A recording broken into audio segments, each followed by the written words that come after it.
The following is a program of the Santa Barbara County Education Office. To learn more, visit sbceo.org.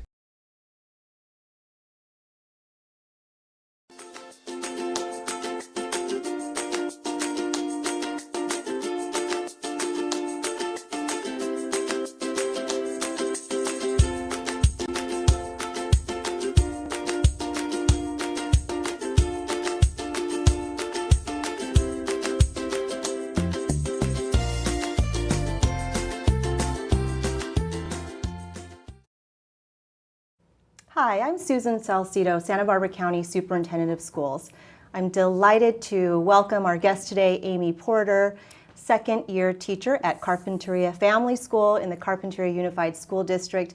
Amy, you were recognized this year as one of 3 distinguished new educators for Santa Barbara County. Yes, welcome. Thank you. Thank you so much for having me. Very happy to be here. Great. We are going to talk a lot about classroom and teaching and education, but before we get into that, let's really start at the beginning. Tell us about where you were born, where you're raised. Yeah. Paint us a picture of your childhood. Yeah, so I was actually born in Southern California, but I grew up in Michigan near Grand Rapids. And first chance I got, I came back to California. I couldn't do the cold at all. We tried. I gave it 16 years, but I needed to come back. So very happy to be back in California in the nice weather, right next to the beach. I couldn't have it any other way. And I've been wanting to teach since I was in kindergarten, and I've always wanted to teach first grade. So being a K-1 teacher is really a dream come true for me. That's perfect Yeah. for you and for us as Yeah. well. So tell us about where you went to college and what you studied. So I went to Biola University in La Mirada, California, and I got my bachelor's in liberal studies with elementary education, with an emphasis on early childhood, and then a minor in theological studies. Great. And so you said a moment ago how excited you are to be a first grade teacher. That's always what you wanted to do. When did you know you wanted to be a teacher? What drew you? It was definitely my kindergarten year. I loved my kindergarten teacher. I just fell in love with her and everything she did in the classroom. And I just remember thinking, that's what I want to be. I want to have my own students, and I've always loved kids. Even when I was a kid, I always loved babies and just wanting to be near kids and teaching kids. I remember growing up, I always set my little dolls up in a classroom and would teach to my dolls. And so, yeah, I just wanted to be like my teacher. And what's really great is that she's still in the same school district where I was. And so whenever I go home to visit back in Michigan, I always go visit her and see her and just say hello. She actually even still sends me some supplemental items for my kindergartners now. That's so great. yeah, it's great. That's really great. Tell us about your current teaching assignment at Carpinteria Family School. So I teach a kindergarten and first grade multi-age classroom. This is my second year there, so my first graders are just about to retire, which is so wonderful, but also really hard for me to let them go.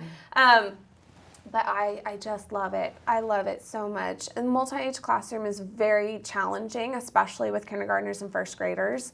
They keep me on my feet quite a bit. But yeah, I'm really loving the school. I'm loving our school district. Yeah, it's just a really great place for me to be right now. That's great. Tell us about or describe for us your teaching style and paint us a picture of what it would look like if we were to visit your classroom today.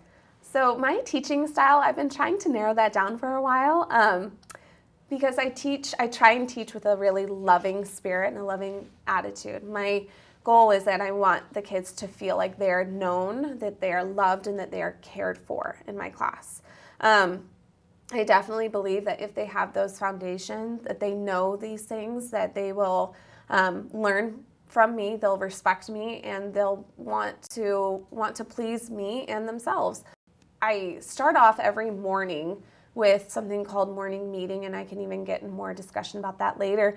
But just letting them know that they're loved. And even just this morning, I sat them all down and said, I looked at every student and we went around the circle and I told them one reason why I care about them and what we call filling their buckets. from the book, How to Fill Your Bucket. And so just letting them know that they are cared for. And what's crazy is that that is the only time in the day where you could hear a pin drop, because they love hearing what I have to say about them, but not only what I have to say about about themselves, but about the other kids as well. And I think it's good for them to see that. And it's good for them to see me not only as a teacher, but just as a person who cares about them. So you mentioned just a minute ago morning meeting, and that's when you had that discussion today. Yeah. What else do you do in morning meeting time? So that's a really good time for me to just sit down and really teach them how to be humans. I call them my little humans, and so I try to teach them how to talk to each other, how to greet somebody. This is really their first interaction with other kids in a school setting. This is their introduction to school, and so I want them to learn how to socialize with each other. With the rise in technology these days, it's so phenomenal, but at the same time, I feel like this generation is starting to lose their face-to-face time with each other. And so I want to carve out a special time in the day where they look each other in the eye, they greet each other, and then we open the floor up for discussion on what we want to talk about. Let's chat. Let's how do we talk to other people too? Just standing up in front of the classroom, how to give a presentation. And so it's really trying to develop these social skills early enough right now so that it can just help them succeed for the rest of their lives. So that's real. And then we end with a little activity. So social skills and life skills Yes. in morning meeting time. Yes. That's really great. And you just mentioned technology, and you do integrate technology for your K-1 Yes. students in classroom. How does that look? What are ways in which you integrate technology? So during our morning time, we do rotations for our language arts, part of our language arts curriculum, and one of the stations is a technology station. We either have an iPad station or a Chromebook or computer station. And then we have a ton of different sites for them to go on, educational sites, where they think that they're playing games, but in fact they're actually learning, so it's wonderful for me. We do all kinds of things with not only educational programs, but through our projectors, through our Apple TV, we play games, we play music, we play videos, all kinds of things, and I love that. However, I try to minimize it a little bit, or at least being able to manage their time on technology, just because of that reason that I don't want them to lose these social skills. I don't want them to be glued to their phones, to their iPads, or their digital devices. I want them to have those social skills. And so every day we do something called choosing time, which is like an activity time. I do believe children learn through play, so I give them that opportunity. In that time, there is no technology. It is all face-to-face, which is exactly how I like it. And during that time, I do some social skills, social strategies, social groups, where we solve problems, we play games, and so teaching them how to be problem solvers is such a really great time. So during this choosing time, it's great because they're having fun, they're playing, but they're also learning. So it's really a wonderful time. So I allow no technology during that time of the day.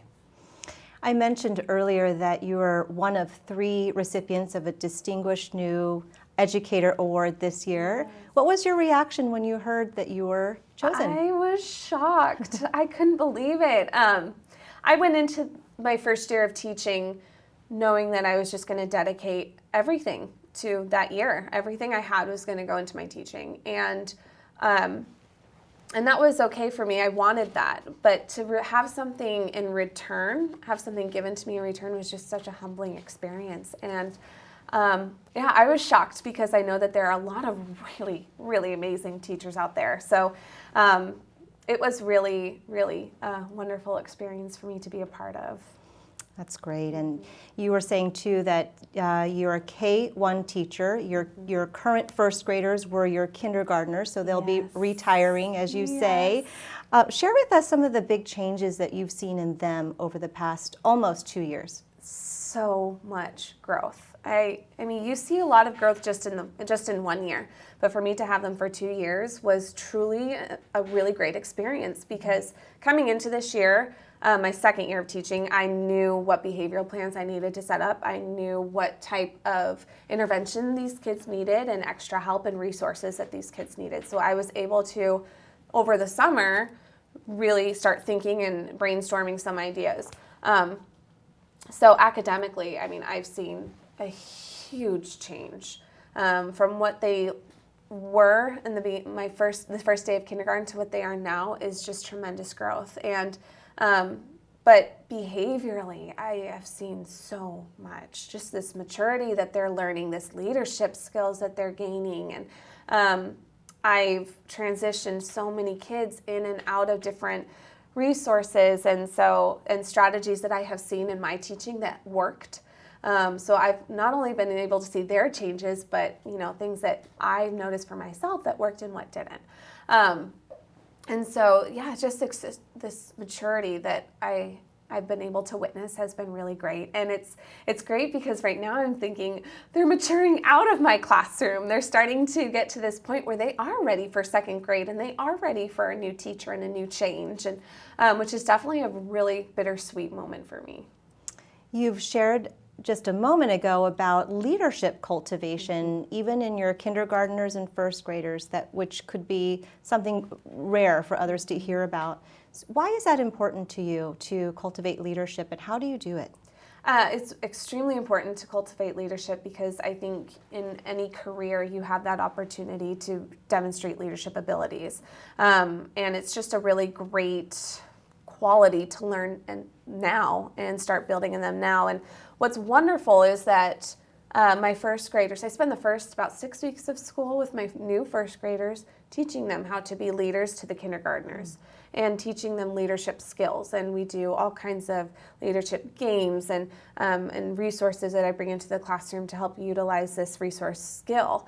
And so, yeah, it's been a really great way for my first graders to learn nurturing skills as well for my kindergartners. And they know that they're the top dogs in the class. They're the ones who know my expectations. They know the rules. They know everything that I do in the class. They know my routines and where everything is. And so I give them that opportunity to let them teach the kindergartners. And when they go outside, what are rules outside of the classroom? And so it's been really wonderful to see that. Each year I buddy up a kindergarten and a first grader up for the first 6 weeks, just so they have that buddy, they have that person that they can go to if they need help. So yeah, leadership is great. Leadership is great. And let's talk a little bit about parents. And parents play a pretty big role at Carpinteria Family School, and I think in your classroom too. Yes. You've called them the backbone of the school. How are parents incorporated at the school or in your classroom? How do they integrate and support socially and academically those students? Great question. I love our parents because they help so much. I mean, just things with donating to the classroom, donating to the school, coming to volunteer in the classroom, especially with that multi-age. We really need as much help as we can get. Just that having that extra adult in the classroom just really changes the students' awareness of their behavior. And they really are, they're so crucial. We are family school. And so what's wonderful is that we have students in my class, but their siblings are in, Jan and Lori Lee, who is the 2, 3, and the 4, 5 teacher. And so parents volunteer in my class, and they'll move right over to the other classrooms and volunteer there. They set up, we have a parent board committee, a parent tribe. So each parent's placed in a tribe to help support the school. So they all have jobs and responsibilities that really help support us as teachers, but also the entire school as a whole. And they set up fundraising, and they do so much. And I've just been so thankful for them. Just any type of support that parents give is very helpful. I have another parent who comes in to teach art. I have one parent who loves to come in, and he taught a whole lesson on maps and how to follow a map. So they really bring their set of skills into the classroom to teach the kids. and inspire them. And so it's been really, really fun, and the kids love having them. Oh, they're great. They're so great. They love having their parents, seeing their parents involved. And for those working parents, they, help in other ways. I've sent things home that need to be cut and laminated that parents will do too in their spare time. They've just been very helpful. Very helpful. You, Amy, have taught for 2 years. It seems like a lot longer. Yes. In talking with you, you have Thank you. a great experience and stories to tell. Over the past 2 years, have there been specific special highlights or maybe some surprises that you didn't expect before you started teaching? Some highlights. Well, definitely I'm seeing a big highlight right now with my first graders. And I think for me the biggest highlight is looking back on last year and seeing where they were and seeing how far they've come. I think that it's just so rewarding to know that, me and, my aides and the parents, we all collaborate to help these kids. This job isn't just about, it's not just about me teaching them, it's about all of us coming together to help their kids. And so the biggest highlight is just seeing them where they are now, seeing how far they come, and the light bulb moments. Every time a kid goes, oh, I get it, I just get the biggest smile on my face. And some surprises that I've seen, probably just how much time and work it is, and just it's crazy how I go in as early as I can in the morning and always have stuff to do and always have work to catch up on, and always trying to make myself a better teacher, and I just feel like they deserve the best of me, so I'm just going to give them what I have. That's wonderful. You mentioned earlier that you're interested possibly in pursuing a doctorate. Yes. Which is exciting, and maybe even teaching at a college level someday, which is a bit of a different spectrum from K to 1. Definitely. So tell us about that. What are your thoughts around pursuing that doctorate and teaching at a college level? So I currently am going to be finishing up my master's degree in education. Congratulations. Thank you very much. Really exciting. And then from there, it was the Teacher of the Year or Salute to Teachers Award that I had won that really sparked my interest in wanting to get my doctorate. I just decided I loved my Biola teachers, my professors. I loved that they were able to teach me so much, and I really felt like they got me prepared and ready for the classroom. And I eventually want to do that one day. I want to become a professor and teach about education and get these future teachers just as excited as I am. And I want to help inspire future teachers to have their own classroom and just come alongside them and support and help them as much as I can as well. It's going to take a lot to get me out of working with my little kids, but I would really love someday, that's just a goal and a dream of mine, to eventually move up to the college level. I have a feeling you'll get there. I You'll hope do so. a really great job at that. Thank you. Clearly, you're a lifelong learner. You're really wanting to pursue what's next at some point. And along the way, have you had interesting or inspirational professional learning that's developed you as a teacher? And if so, can you share a little bit about that? Yeah. One big thing that my school does is called, we took on the nonviolent communication by Marshall Rosenberg's approach to dealing with problems and teaching the kids how to problem solve. And that has really sparked my interest from the beginning and really helped me work with my kids and how to teach them how to problem solve. So what's great is that we teach the kids, with this nonviolent communication approach, we teach the kids how to actively listen to each other, but also really how to communicate their thoughts and their feelings. So first, they identify any observations that they have about an issue or about a problem. They'll identify their feelings, how they're feeling about this issue. They'll identify their needs.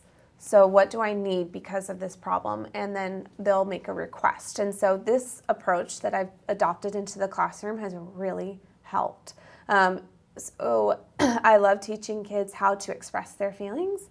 And I think that's such an important skill to have in their life. And if they can express what they're thinking and what they're feeling, I feel like that they can go a long way. And so that is something that I've adopted not only into the classroom, but in my own life. I'm realizing I do it now as well. I kind of use that approach whenever I have a problem. So yeah, that's a big thing that I've learned and loved. So we know that you and many of our teachers, all of our teachers, really impact students' lives deeply. And if we turn the tables and say, and ask the question, is there a student that's really impacted you? Could you identify one for us? Absolutely. I have so many of them who have really, really inspired me, and really, I love my kids, and I feel like all of them have done that. There was one who came up to me last year, and she was a first grader, and she said, "Ms. Porter, I am so scared." And I said, "Well, what's going on?" And she said, I feel like I think I'm falling behind. I open up a book and I can't read it. And I said, "Oh, honey, it's okay. We'll sit down. I'm going to create a list of things that we need to do. I have a plan for you. I have all these things." And immediately after I said that, I was swarmed with okay, I feel like this is what I'm speaking to myself here right now. I feel like I have a plan for myself and what I want to do in my future, and just little things, little moments like that happen all the time. I love. And last year I had these kids, my old first graders, who would come, and we would talk, and I would explain to them, what I love about them, and they would say the same things in return. I know that if they hear these types of love languages, that they'll say them in return. So every day I'm welcomed with a hug and with, "We love you, Ms. Porter," and just feeling so warm and welcomed even into my own classroom has been something that has touched my heart tremendously. So that may lead to an answer on this question, which is, what is the best part of teaching? Oh, I love going to school every day. I love seeing them. I love their little hugs. I love just everything about teaching. I love it. I think, I have an awesome job where I get to work with kids all day long. The cutest kids I get to work with. They say the funniest things, and they are just fun to talk to, and they're fun to hang out with. I feel like sometimes I'll even say this, let's just have chatting time. Let's stop our work. Let's just have chatting time. And so we'll sit and we'll communicate. We'll chat with each other.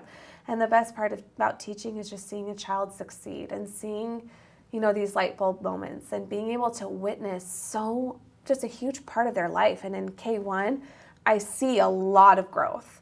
These are the years that, I think that they're developed the most. And I just see so much of it. So that's another favorite part. And if we needed to, when we're going to talk now about the challenging parts, yes. But what are the most challenging parts? The most challenging parts, behavior, students, I would say, of course. It's always challenging, and figuring out behavior plans for each kid. And but for me, it's just identifying these needs that these kids have and trying to meet them every single day. And there's just so many needs in every classroom. Every child learns in a different way, and they have different learning styles. And so being able to target these specific learning styles and teach every lesson is very challenging, but very rewarding. And that's what my job is about. It's about teaching according to what these kids need in a way that these kids will hear it. And then also what's challenging is just knowing where some of these kids come from and some of these backgrounds and just what kids are dealing with these days. And it's very hard. It's very hard for some of them walking out of the door and just knowing what type of life they're living and just wanting to care for them as much as I can. And so, that's another challenge, I would say. And that's why my teaching style is just to love every kid who walks through my door. That's just my philosophy is wherever they're at, just try to meet them where they're at, love them, and teach them. That's kind of my idea. Your approach. My approach. Yeah. And you clearly know your students so well. You know some of their challenges. You know how to spark their inspiration. You're quite giving as a teacher in so many different ways. So how do you recharge? How do you get balance back into your life? I'm a big runner.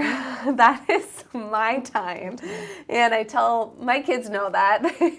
And we talk. I teach a lot of my lessons and use that as a lot of analogies too.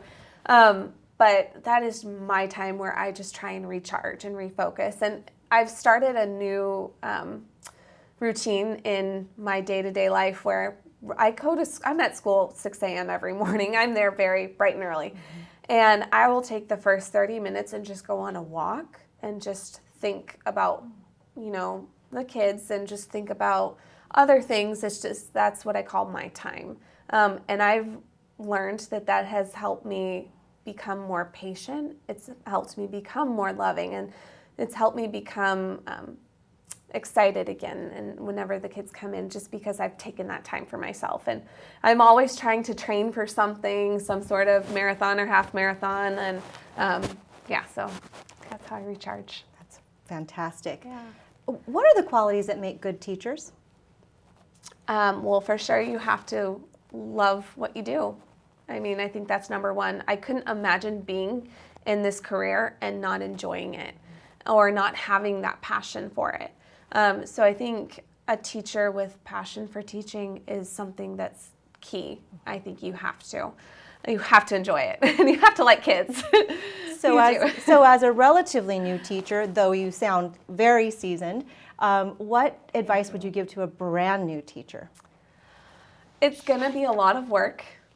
Kind of a brand new teacher, I would say mainly that.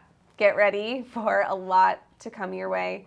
Be ready for a lot of challenges, but a lot of growth as well.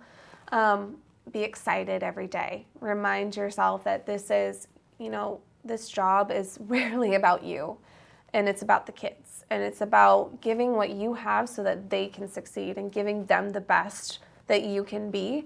And really just loving your job, loving those kids as much as you can. So as we wind down, I want to give you a moment to send a message out to your students and the parents in your classroom. I have a feeling they'll be watching this. I hope so. Yeah, so if you could and wanted to give them a bit of a message here, what would it be, your students and the parents? I would say, first of all, your child is so loved, so cared for. For my kids, my students, I would say, oh my gosh, I'm so proud of you. I tell them that every day. I'm so proud of you. I'm so proud of everything you're doing in the classroom, your work. I'm proud of how you're behaving. I'm just, as a kid, I'm proud of you. And to the parents, I would just say thank you for entrusting me with your child for so many hours out of the week. And so thank you so much for letting me love them and giving me that chance to teach them.